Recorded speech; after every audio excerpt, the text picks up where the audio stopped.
You know, I want to talk briefly about some of the perils of delivering milk. Some of the fun that we had and some of the dangers. And I've already told you, it was a very, very difficult job. The work was hard. You'd get up around midnight and you'd go out, and it could be cold, it could be warm, but we'd load the trucks up, load them up with the milk. And then we'd go out to deliver. I could be going to Lawrence, North Andover, whatever.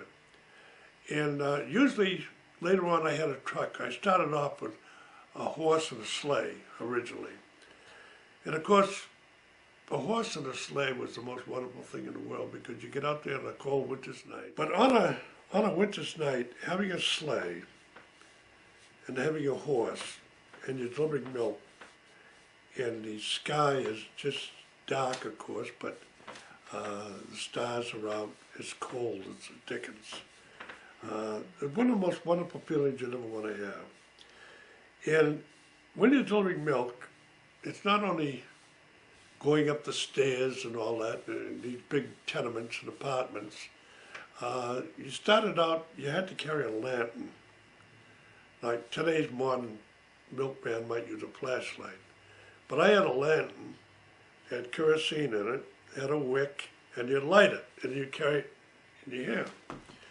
And I used to run up those stairs, and sometimes to the third floor, with a lantern and 3 quarts of milk. And it was very difficult work, but I was like a coil of wire. I didn't weigh much, but the thing is I was tough as steel. And I did that for a long, long time. I met a lot of weird people. I met somebody one morning that he wanted a quart of milk. He was drunk, and I said, "No, you can't." And he hauled off and hit me in the nose.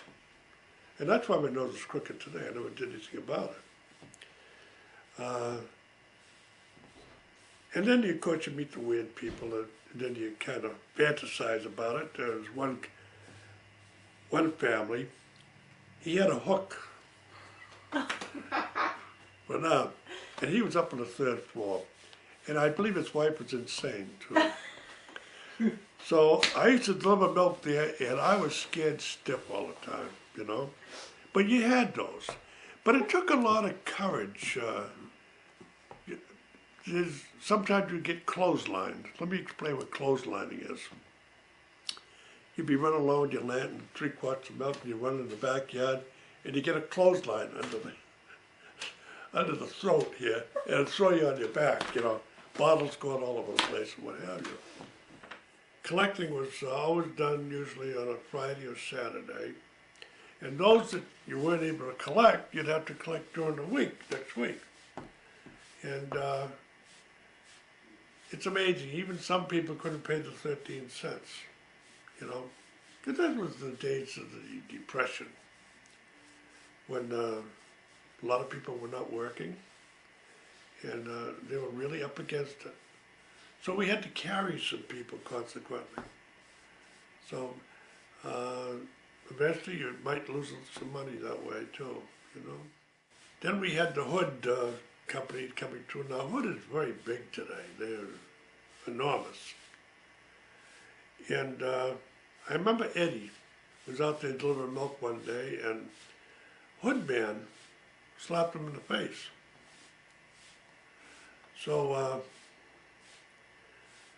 my father, you know, I think Eddie came home and told my father, and my father told Leslie, one of the oldest boys, "Go get that man and take care of him." So Leslie found the guy in an alley,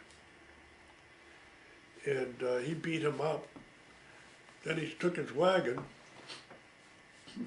full of milk, and I think they pushed it in a quarry. That's the last time. It was strange in those days. I don't know. We were competitors with the Brooks brothers. We even had a fist fight with them one morning.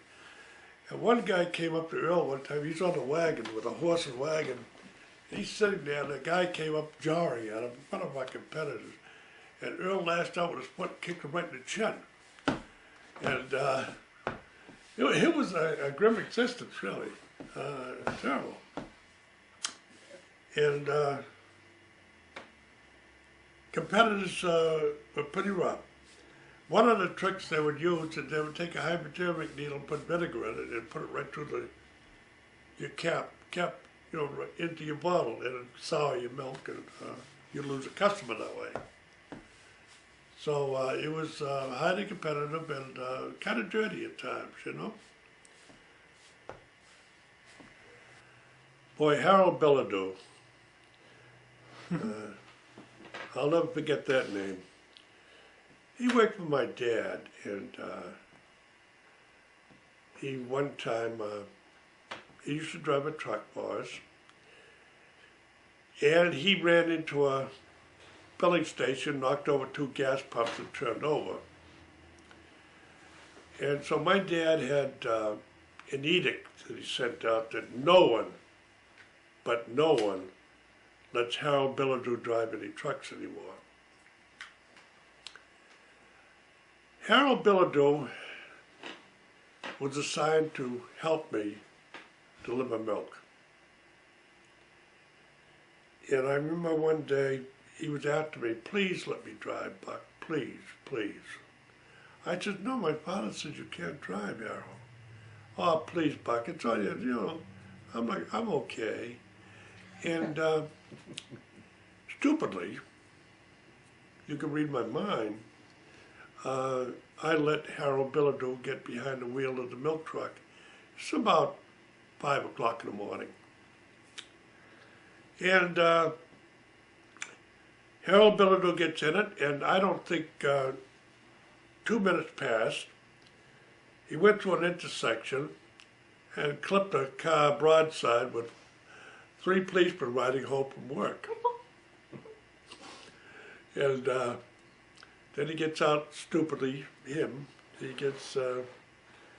said, "The sun got my eyes, it's still dark out." I remember, I said, "I've got to get out of here." I said, "I think I'll see if I can join the service." This was 1940. So I went to the Navy, and they turned me down. They said I had a bad foot. So I went to the Army, and they said, "We'll take you." Now we have 2 openings. We have one in the Philippines, and we also have one in Panama. And I said, "Well, I think I'll take the one in Panama," which actually is a good thing, because if I had chosen the Philippines, I might not be here today.